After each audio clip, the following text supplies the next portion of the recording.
Good morning. June 7, 2022 School Land Board meeting will come to order pursuant to section 31.015 of the Texas Natural Resources Code. I'm chairing this meeting in the commissioner's absence as chief clerk of the General Land Office, as the commissioner is away on state business. The June 7, 2022 meeting of the School Land Board is being held in person at 1700 North Congress Avenue, Stephen F. Austin Building, and by video conference call as authorized under Texas Government Code section 551.125. Access to the meeting by members of the public was published in advance in the Texas Register in accordance with the Texas Open Meetings Act. Any member of the public who wishes to address the School Land Board should indicate so at the start of the meeting or during any public comment period. With that out of the way, the first item on the agenda is item number 1, approval of the minutes from the May 11, 2022 School Land Board meeting. Move to approve. I'll second. Thank you. Motion is made, seconded, and carries unanimously to approve the minutes. Hey, Mark, Yes, sir. I probably should know this, but who all on the board? Is it me, you, and Michael is in attendance today? Is Gil in attendance? Yes, there, Gil is not here today, Scott. So it's you. We have a quorum with you, Michael, and Mark. Okay, thank you. Thank you. Next item on the agenda is approval of the consent agenda. I move to approve. Second. Motion is made, seconded, carries unanimously. Next item on the agenda is item number 3. Good morning. This is Amy Nunez with Coastal Field Operations. This is item number 3, consideration and possible action to authorize publication for adoption of the rulemaking for Title 31 Texas Administrative Code, Chapter 15, Subchapter A, Coastal Public Lands in the Texas Register. As you recall, this rulemaking package includes the repeal of the Special Bay Area Clear Lake guidelines, and that'll make those that area of the coast consistent with the rest of the Texas coast. We're also proposing to repeal the residential rate for fill that was inadvertently changed to a commercial rate instead of the residential rates. These changes were approved by the board on April 1st, 2022. They were subsequently posted in the Texas Register on April 29th. The 30-day comment period ended on May 30th, and we did not receive any comments. So at this time, staff is respectfully recommending that the board approve the adoption of these changes to Chapter 155 and then publish in the next available issue of the Texas Register. These changes would then take place or take effect 20 days after the notice of adoption is filed in the register. And we'll be back to our regular residential fill rates as normal, and also no more of these special Clear Lake area guidelines. They'll be treated consistently with the rest of the coast. Be happy to answer any questions. And so to be clear, we've posted, gone through the public comment, no comment received, and this is just kind of the final board approval. Correct. It'll be republished in the register and then take effect in 20 days. I move to approve. Second. Motion is made, seconded, and carried unanimously to approve item number 3. Items number 4 through 11 will be an executive session. School Land Board will enter a closed session pursuant to Chapter 551, Subchapter D, Texas Government Code, Section 551.071 for consultation with its attorneys regarding matters involving attorney-client privilege information and legal issues associated with items number 4 through 11. Following the closed session, the board will reconvene in open session to complete the docket. All right, the June 7, 2022 School Land Board meeting will now resume with items number 4 through 12. Good morning, David Wells with Asset Management. Staff recommends approval of docket item 4 per the terms discussed in executive session. Sir. Move to approve. Scott, are you still with us? There we go. Can you turn your volume on? Sorry, you're on mute. I vote to approve. All right, we have a motion and a second. Motion's made, seconded, and carries unanimously to approve item number 4. Next, item number 5. Once again, David Wells, Asset Management. Staff recommends approval of docket item number 5 per the terms discussed in executive session. Move to approve. Second. Motion is made, seconded, and carries unanimously to approve item number 5. Next is item number 6.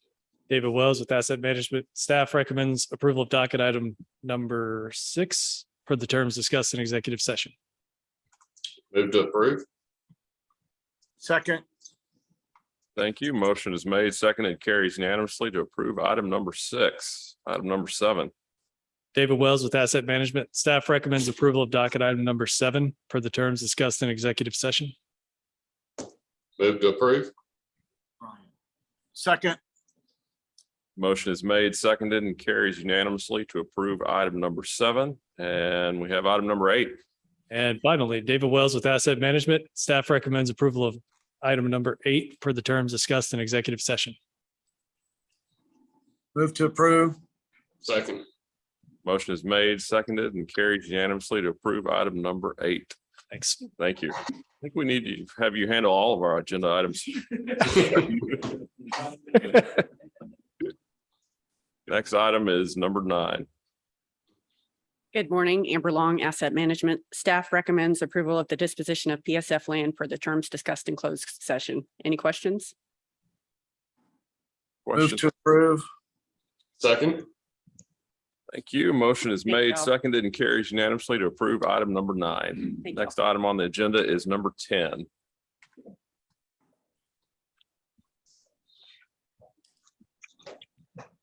Thank you, Mr. Chairman. Members, for the record, Rusty Martin, Chief Investment Officer. Approval of this agenda item would constitute your approval of an investment by Texclo on behalf of the Permanent School Fund in NCAP Flat Rock Midstream Fund 5 LP. The IEC is recommending that GLO invest $350 million on behalf of the Permanent School Fund in Fund 5. Fund 5 is a new $3 billion commingled investment fund jointly sponsored by San Antonio-based Flat Rock Energy Advisors LLC and Houston-based NCAP Investments LP. And it will continue the strategy initiated by EFM Funds 1 through 4, which is centered around making private equity investments focused on the North American midstream energy opportunity set, consisting primarily of greenfield, brownfield, hydrocarbon, and energy evolution opportunities. GLO has a longstanding relationship with NCAP Flat Rock. It began in 2008, and it's resulted in total original capital commitments of about $1.04 billion across 4 funds and 4 co-investment vehicles. The Fund 5 proposal was presented to and discussed with the investment management staff and the Townsend Group in meetings and conversations between January and May of this year with the Flat Rock principals and team members. Also, investment management subsequently performed due diligence on Fund 5 during March through May of this year.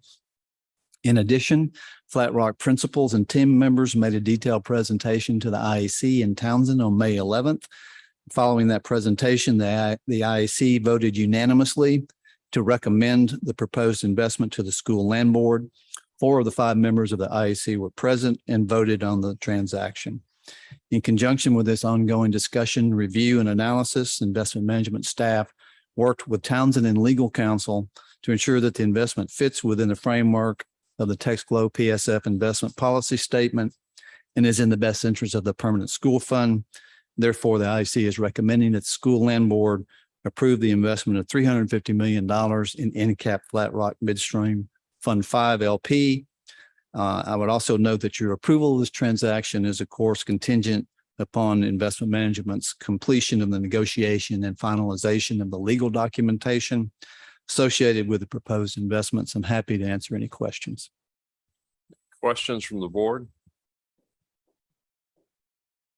Scott, you're on mute. You're on mute. Okay, sorry. Rusty, thank you for that. And thank you for answering my questions in executive session. I'm ready to vote unless Michael has some questions. No, I'm good. Move to approve. Second. Thank you. The motion is made, seconded, carries unanimously to approve item number 10. Next item on the agenda is item number 11. And Rusty, before you begin, just for the record, Mr. Chairman and members, we had indicated before that item 11 was discussed in executive session. That is actually was incorrect. We did not discuss, the board did not discuss or consider item 11 executive session. It's only being considered and discussed in open session. With that, Rusty, if you'd Thank proceed. you, Jeff. Thank you, Mr. Chairman, members. Approval of this agenda item would constitute your approval of the release of funds from the Real Estate Special Fund Account, which I'll refer to as the RESFA, to the Permanent School Fund Liquid Account, which I'll refer to as the Liquid Account, for temporary investment by the State Board of Education until needed by the GLO to fund capital calls related to new and existing school land board investments in the RESFA.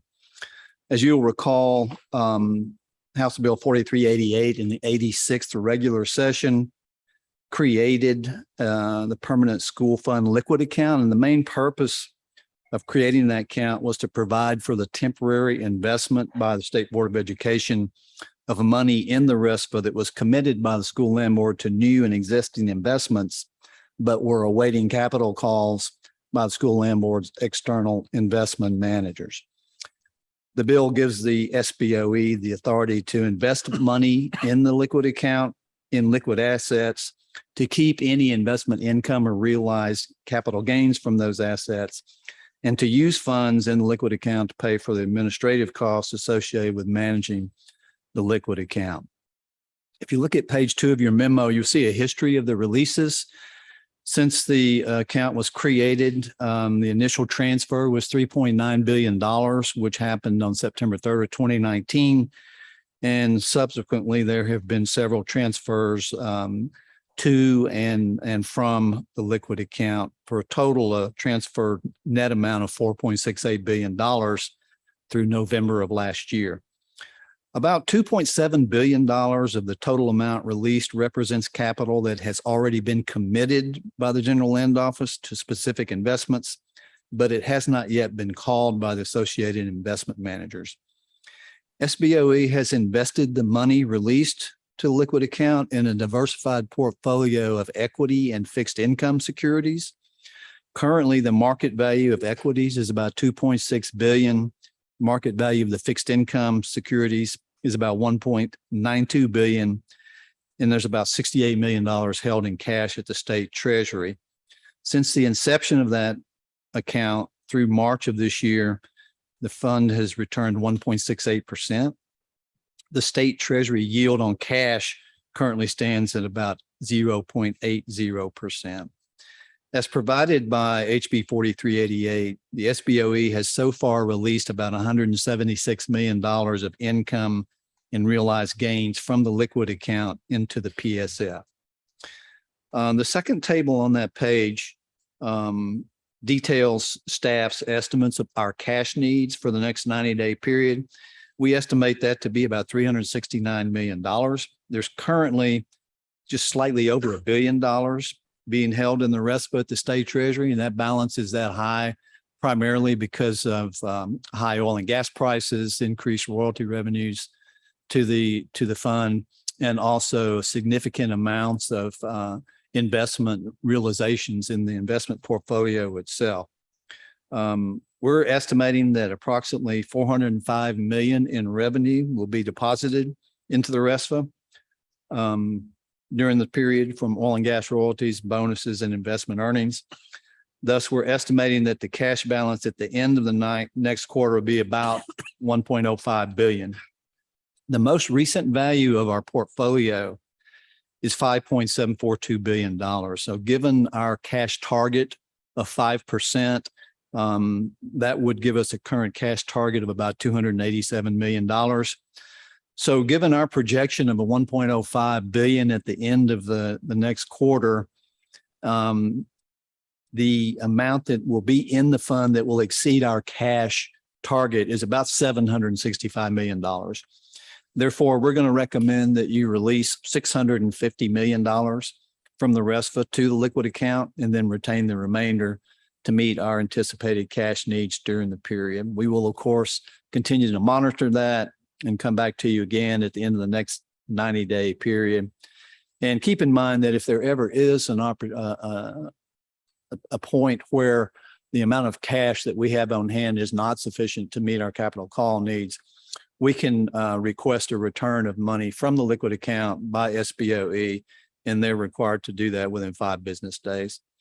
So my recommendation is in accordance with the requirements of section 51.414B of the Natural Resources Code, recommending that School Land Board release $650 million from the RESPA to the PSF liquid account during the period June 8th to 30th for investment by the State Board of Education in accordance with the provisions of sections 51.414 Natural Resources Code, and to also retain the amount remaining in the RESPA to meet School Land Board's anticipated cash needs. I know it's a lot of numbers. I'm happy to answer any questions. Any questions from the board? I have none and make a motion to approve the release. I'll second. Motion is made, seconded, and carries unanimously to approve item number 11. Next item on the agenda is number 12. Thank you, Mr. Chairman, members. Again, for the record, Rusty Martin, Chief Investment Officer. This is the fun part for me. We could talk about our performance. So I am pleased to present you with a quarterly investment report of the TexGlow Permanent School Fund Investment Portfolio for the period October 1st through December 31st, 2021. As you are aware, the performance measurement calculations and the statistical data that are presented in the report were prepared by State Street Bank and its Private Edge Group, which are the custodial accounting and performance measurement agents for the portfolio. Briefly, I'll give you an executive summary on macroeconomic conditions before we get into the performance itself. Fourth quarter US GDP increased at an annual rate of 6.9%. That followed an increase of 2.3% during the third quarter. The US unemployment rate ended the quarter at 3.9%, significantly down from 4.7% at the end of the third quarter and reflecting continuing efforts to mitigate the economic impact of the pandemic.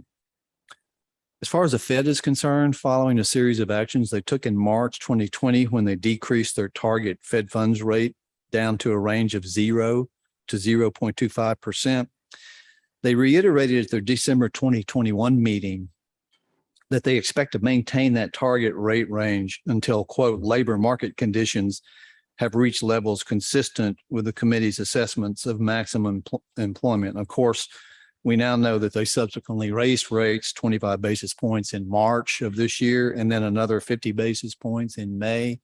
And it's certainly evident that they're going to be raising rates for the rest of the year and probably into next year also. In light of inflation developments and continued improvement in the labor market, they decided to reduce the size of their transactions in their balance sheet normalization program, which began in October 2017. As you're aware, that program centers around the reinvestment of principal payments from its holdings in agency debt and agency mortgage-backed securities and the rolling over at auction of maturing Treasury securities. They also stated they would continue monitoring the implications of a wide range of incoming information for the economic outlook and would be prepared to adjust the stance of monetary policy as appropriate if risks emerge that could impede the attainment of their goals. Moving to the assets that we invest in, looking at the core U.S. real estate market as measured by the Unlevered NCREIF Property Index, or NPI. That index returned 6.15% for the quarter. That consisted of 1.03% from income and 5.12% from appreciation. That was the highest appreciation component in the history of NPI, which began in the first quarter of 1978.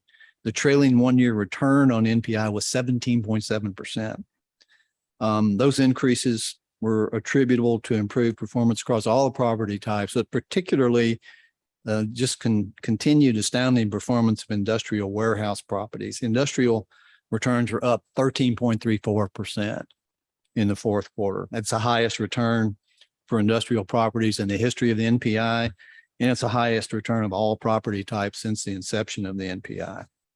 Looking at returns on the individual sectors of the NPI, hotel was up 4.64%, retail 2.18%, apartment 6.82%, office 1.68%, and again, industrial up 13.34%.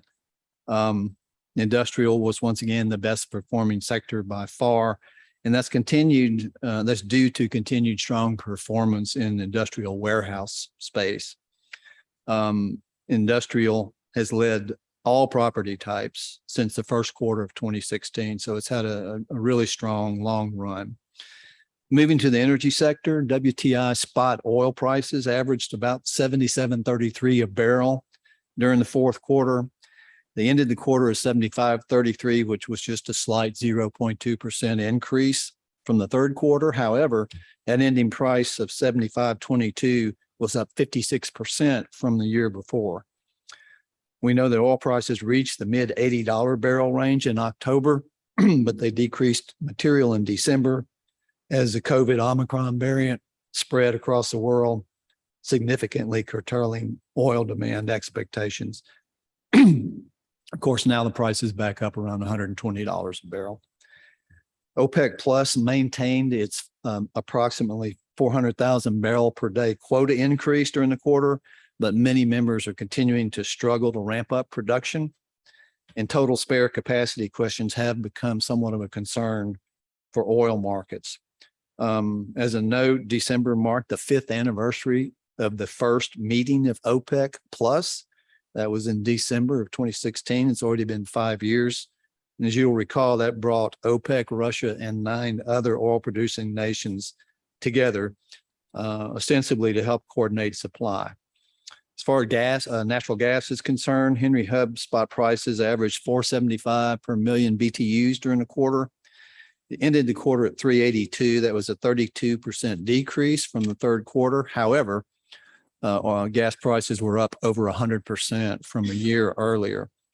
And gas markets are tight. They remain tight due to supply constraints, primarily caused by Appalachian infrastructure issues, reduced associated gas production, and continued capital discipline by oil companies. On the demand side, the drivers are continued coal to gas switching, increased LNG exports, and exports to Mexico, all of those contributing to upward pressure on prices.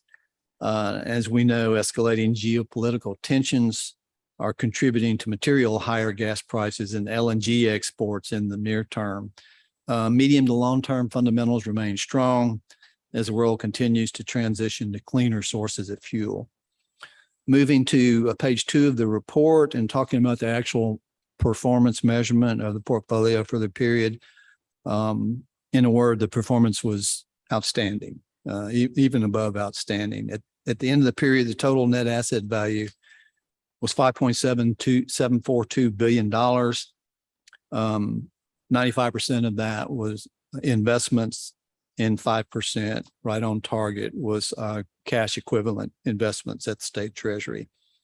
As far as the returns are concerned, or gross returns without cash for the quarter, portfolio was up 11.83% for the quarter. That's a quarterly return.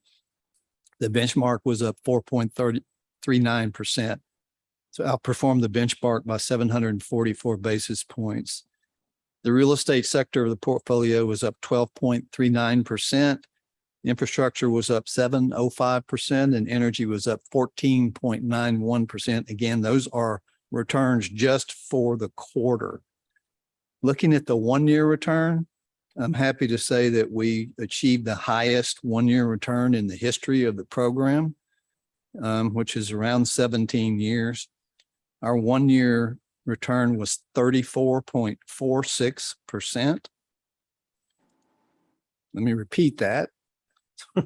34.46% on a gross basis.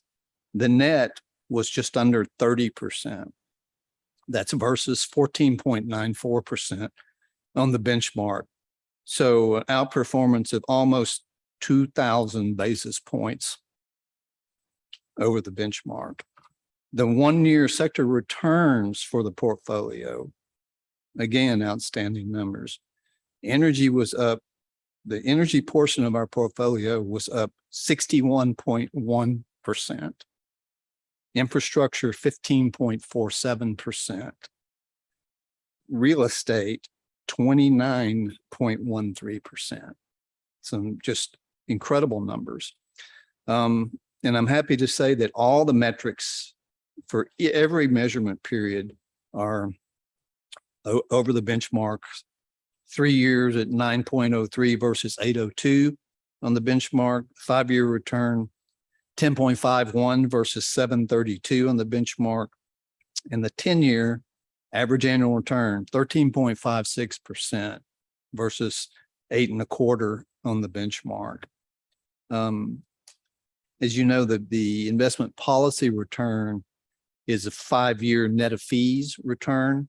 Looking at it on that basis, the portfolio 5-year net of fees return was 8.12% versus 489 on the benchmark. So outperformance of 323 basis points. Just remarkable performance. At the end of the year, about 25% of our total existing capital commitments were still unfunded. 27% of real estate, 32% of infrastructure, and only 17% of energy. And of course, that's because we've reduced our target allocation towards energy. We've also have put a lot of capital to work in the energy space. That's why that number is at 17%. As far as new investments during the quarter, on page 3, you'll see that you approved one new co-investment during the quarter. That was to Capital Co-Investment 17 LLC. That's a co-investment vehicle created to invest alongside Lime Rock Resources 5 and a group of other energy investors in a package of U.S. upstream oil and gas assets. Subsequent to the quarter, there were no new investments approved in the first quarter of 2022. As far as portfolio allocations by asset type, looking at page 7 and page 8 of the report on a purely invested basis, the allocation of real estate at the end of the quarter was 31% versus a target of 33%. Infrastructure was at 26% versus a target of 36%. The reason for that difference is a couple of things. We've had a lot of capital returned in the infrastructure space, so the amount of NAV there has decreased. And even though we've made a lot of allocations, that capital has not been called yet. Energy was at 43% versus a target of 31%. And of course, the reason for that is because of the really high price appreciation regarding energy commodities, oil and gas in particular.